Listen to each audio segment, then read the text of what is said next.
Olá, turma. Estamos aqui hoje para discutirmos sobre os aspectos referentes aos elementos de um trabalho científico. Então, dentro desse aspecto, nós vamos adentrar o nosso conteúdo. Com relação aos elementos de trabalho científico. Então, de acordo com os elementos de um trabalho científico, é necessário, antes de tudo, entendermos o seguinte, que esses trabalhos científicos, eles obedecem, ou seja, eles seguem as normas de padronização da ABNT. O que seria a ABNT? É a Associação Brasileira de Normas e Técnicas. Então, a Associação Brasileira de Normas e Técnicas pode ser chamada apenas de ABNT. Esse é um órgão que tem como finalidade de normalização e desenvolvimento técnico. Sua fundação aconteceu em 1940. Então, em 1940, aconteceu essa questão de tornar a BNT, que é a Associação Brasileira de Normas e Técnicas, em algo que chegasse, então, a fornecer subsídios para que todos os trabalhos científicos seguissem as normas e técnicas por esta Associação Brasileira de Normas e Técnicas, para que esses trabalhos se tornassem trabalhos padronizados de acordo com essas normas, para que pudesse, então, chegar a um nível científico adequado. Desde seu surgimento, a sua finalidade é para contribuir com o desenvolvimento do trabalho em caráter científico e tecnológico. Ou seja, sua missão é padronizar as técnicas das quais devem ser seguidas para se produzir os trabalhos científicos. Desta forma, segue então, de acordo com a ABNT, a estrutura de um trabalho científico. Temos aqui então o seguinte: dentro dessa estrutura, o trabalho científico, ele contém alguns elementos, que nós dizemos então que podem ser elementos pré-textuais, elementos textuais e elementos pós-textuais. Nesse sentido, a gente pode observar que nós temos aqui a capa, a folha de rosto, o sumário, isso tido como elementos pré-textuais. E aí vamos ter os elementos textuais, que são justamente aqui, ó, o texto. E dentro desses elementos textuais, nós podemos dizer, então, que estão localizados a questão da introdução, do desenvolvimento e da conclusão. Partindo das referências, nós vamos ter, então, elementos pós-textuais, né, que são apêndices. Partindo das referências, vem, né, na sequência apêndices, anexo e etc. Então, os elementos pré-textuais, é importante que se observe o seguinte: a capa não conta como a questão da paginação. A partir da folha de rosto é que é contada o número de páginas.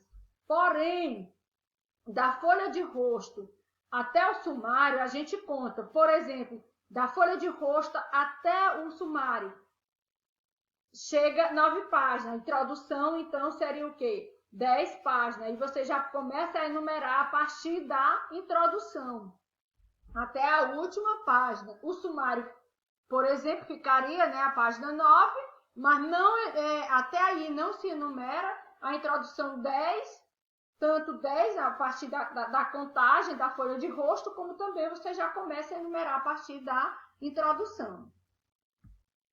Então, desta forma, nós observamos, né, que os elementos pré-textuais são contados, né, são contadas essas páginas, mas não numeradas, e com relação aos elementos textuais, contadas e numeradas com algarismo arábico.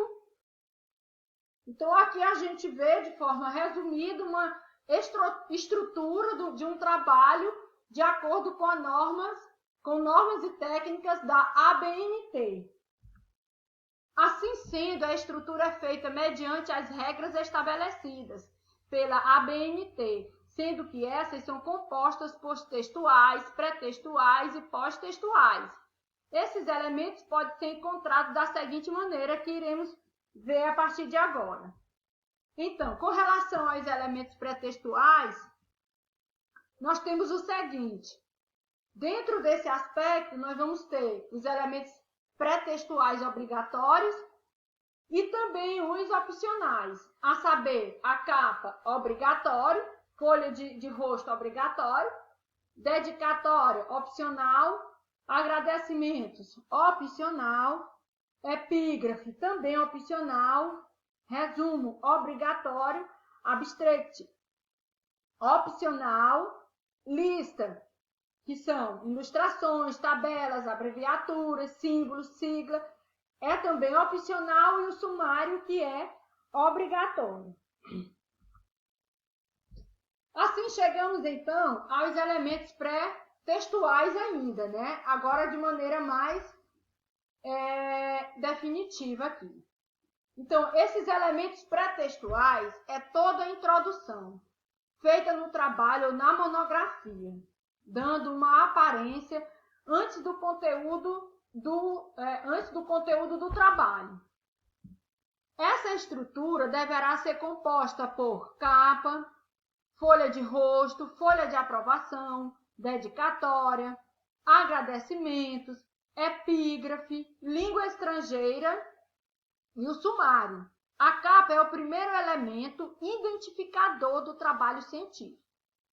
Deve conter os dados identificadores da instituição de ensino, o título do trabalho e o local e o ano de produção. Não é enumerada e nem conta para a enumeração das páginas da monografia. Deve obedecer à cor determinada pela coordenação de monografias para aquele ano letivo, né? Que nós podemos assim também dizer que nesse aspecto deve também obedecer às normas da instituição de ensino. A folha de rosto é o segundo elemento identificador do trabalho científico e contém alguns elementos de capa, acrescidos de uma breve descrição do objetivo do trabalho. Na folha de rosto, lembrando também que no verso dessa folha se coloca também uma ficha catalográfica, né, com os dados bibliotecários da instituição com relação ao trabalho produzido. O cabeçalho pode ser utilizado em substituição à capa e folha de rosto e nunca junto deles. Os itens devem ser apresentados em espaço simples e a fonte no tamanho 12. Assim chegamos aos elementos textuais. Com relação aos elementos textuais, nós temos introdução, desenvolvimento e conclusão. Nesse caso, deve conter o conteúdo central do que está sendo abordado no trabalho, sendo assim composto por introdução, desenvolvimento e conclusão. É importante frisar que é nessa etapa que o autor, escritor, deverá abordar a sua problemática, sugerida como trabalho, colhendo as informações por vias acadêmicas e complementares. Assim sendo, temos então introdução. Lendo a introdução, o leitor deve sentir-se esclarecido a respeito do teor da problematização do tema do trabalho, assim como a respeito da natureza do raciocínio a ser desenvolvido. Na parte da introdução, é importante que vocês saibam que nesta parte vocês vão apresentar todo o corpo do seu trabalho de maneira sintetizada, dando uma visão prévia para o leitor do que dentro do corpo do seu trabalho será tratado.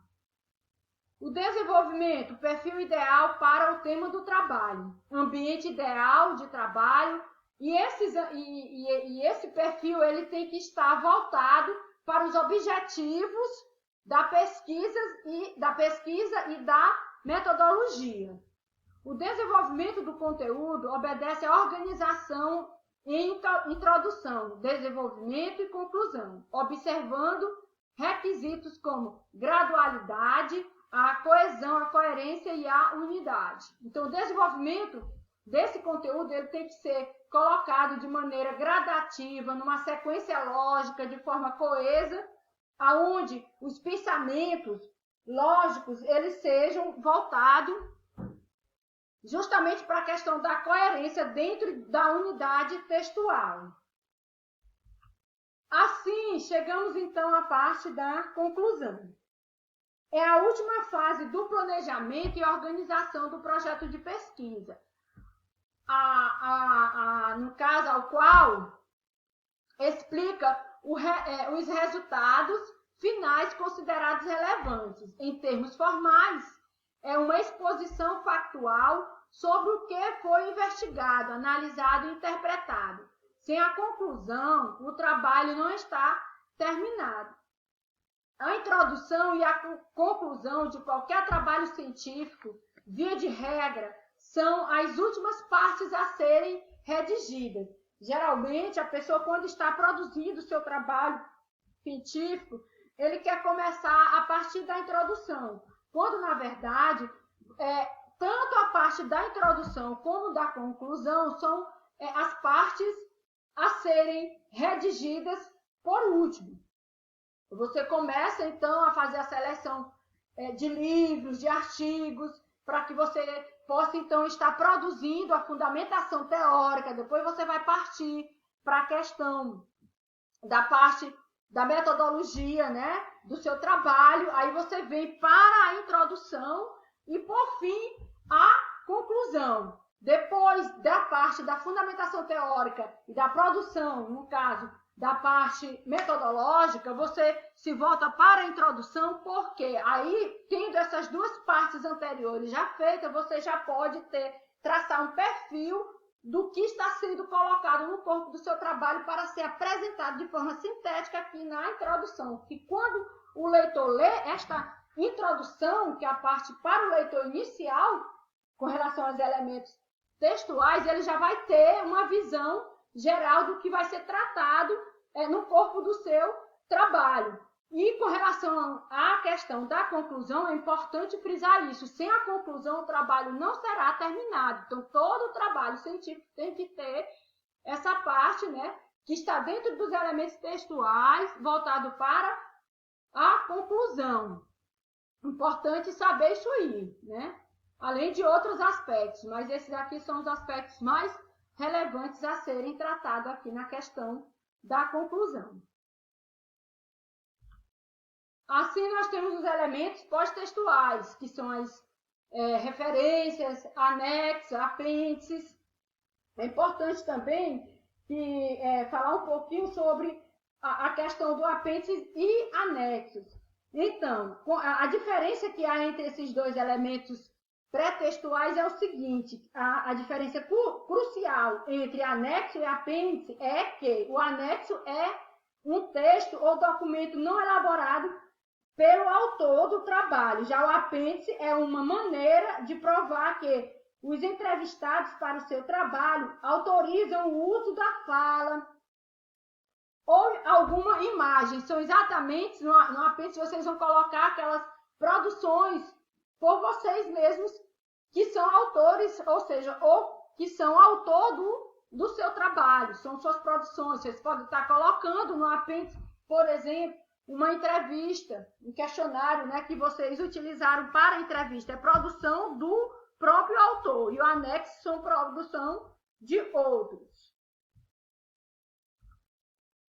Após o primeiro e segundo passo dado, segue nesse momento, deve conter o que vem após o conteúdo, ou seja, quais foram as formas de formar referência para o conteúdo. Esse deve ser composto por referências bibliográficas, anexos, índices, podem ser integrados ao trabalho. As referências bibliográficas são colocadas depois da conclusão e apresentam a relação dos documentos consultados para a elaboração do trabalho científico.